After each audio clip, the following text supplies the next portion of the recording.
All right, so here's my haul from the 2021 uh, York show. So I got a little carried away, and this isn't even all of it. There's some other rolling stock and stuff that's already on the layout.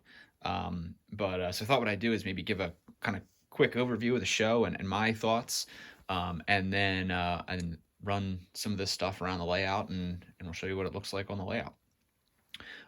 So overall, I thought it was a great show. It was great to be back at the fairgrounds, and I've been going to York now since I was 2 years old. So I used to go strapped to my grandfather's back, and I'm 30. So I've been going for a while. And this York show was definitely different in a lot of ways. Um, COVID being a big piece of that. There are a lot of dealers that weren't there.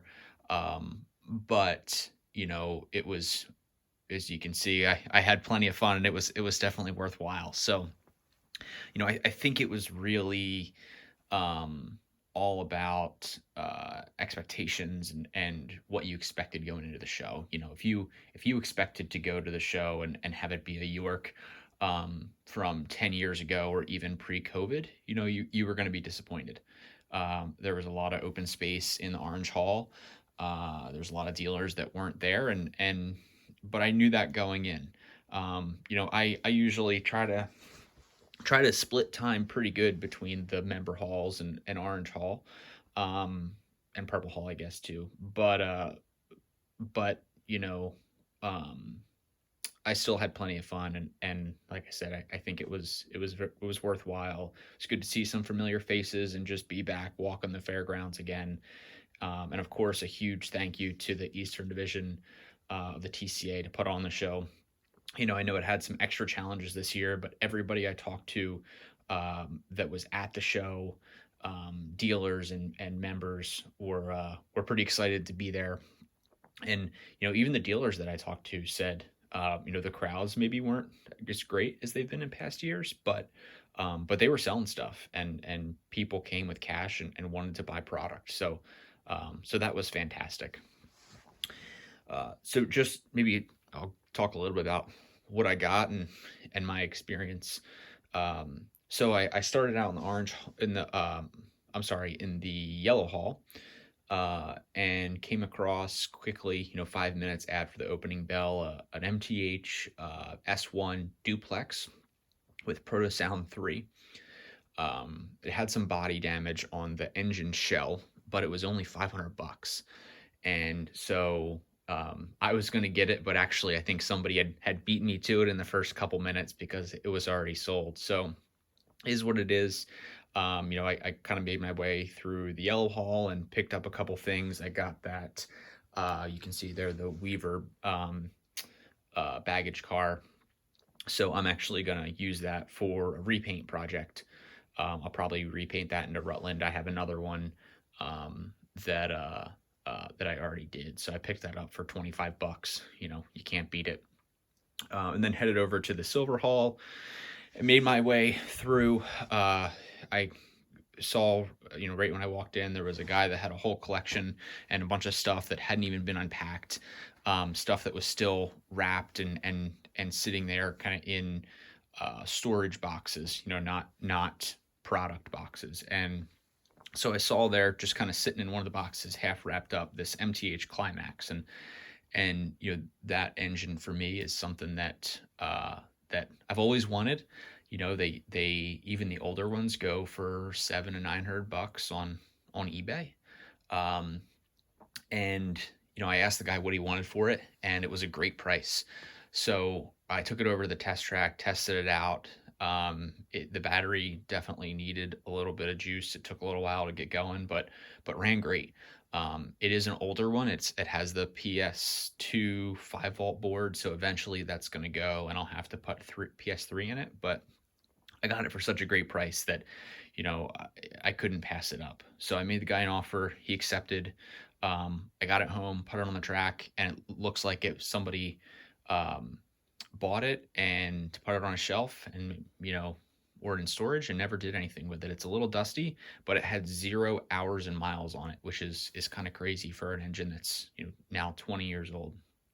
But I was really glad I found that, and then found a couple other things, some rolling stock and that sort of thing. Made my way over to the Blue Hall, and immediately actually saw the what you see here, the matching skeleton log car set for it.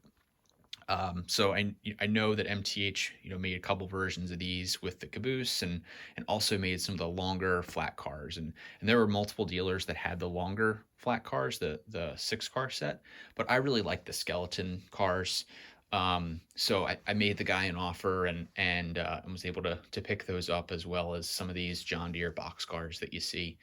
Um, I grew up on a farm, so I haven't had much John Deere MTH product, but it's something that I've always been interested in, and I just happened to stumble across some of it here at the show at reasonable prices, and so I got 3 packs of box cars and then a flat car with some tractors on it as well. Um, and so I kind of made my way through the rest of the show. I also picked up an MTH 5 car Pennsylvania Madison passenger set. So it's the pre-war style with the brown roof and green trucks. I actually had an MTH Rail King version of this that I sold recently because I'm trying to move more of my passenger cars into 70 footers instead of the 60 footers. They just look better on my layout, and with scale engines, I think they just present better. So I knew that that Premiere set was going to be hard to find, and ironically, I stumbled across it, and then also came across the 2 car add-on and a single car RPO car, all from 3 separate places at York. So I was really happy with that, and I'll show some footage of that running around the layout. Um, some of the other stuff you see here, I got some rolling stock. I got the last 3 cars that I needed to complete my collection of all road names and road numbers of Lionel milk cars, the tooling with the tank inside. So the Lionel box that you see up top there is a 2 pack of Bowman's milk cars, which I've been looking for those for a while. And then you'll also see here the Amtrak car as well. So that doesn't have the tanks inside, but it was made from the same tooling. So I wanted to pick it up and was able to find it. I also got another milk car here. It's a duplicate, a Railway Express agency car, but I got that for like $20, and I'm probably gonna repaint that into a different road name with some decals that I have. I've done that with quite a few others just to have a little more variety.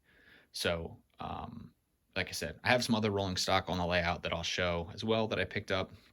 Not that I, not that I really needed more rolling stock, but it's hard to pass up a great deal. Um, Otherwise, here I was able to get an add-on car for an MTH 20th Century Limited set that I have. So similar to the Pennsylvania set, I sold the Rail King version because I was moving to scale cars and the Rail King version just didn't look quite right behind my MTH Premier Dreyfus. So uh, I have the 5 car set, and those add-on cars can be hard to find, and it's the car that I got is a really close paint match. It is not 100%, but it's close enough for me, and it was hard to tell in the hall if it was exactly the same or not. But it's pretty close. So I grabbed that, um, and then I have also been trying to build up a decent, couple car passenger train of Polar Express with the white roofs. So kind of one by one, I've been acquiring those. I stumbled across the one you see here. It's an observation car, which I didn't have in the Red Hall, and got a great deal on that as well. So um, yeah, that's kind of the highlights of what I got. Like I said, there's more rolling stock on the layout that I'll kind of show running around. There's some unpainted MTH gondolas that I'm gonna repaint, um, probably into Rutland, and a stock car that I'm gonna repaint into Rutland and some other things. But yeah, without further ado, let's get into some of the footage of this stuff running around the layout.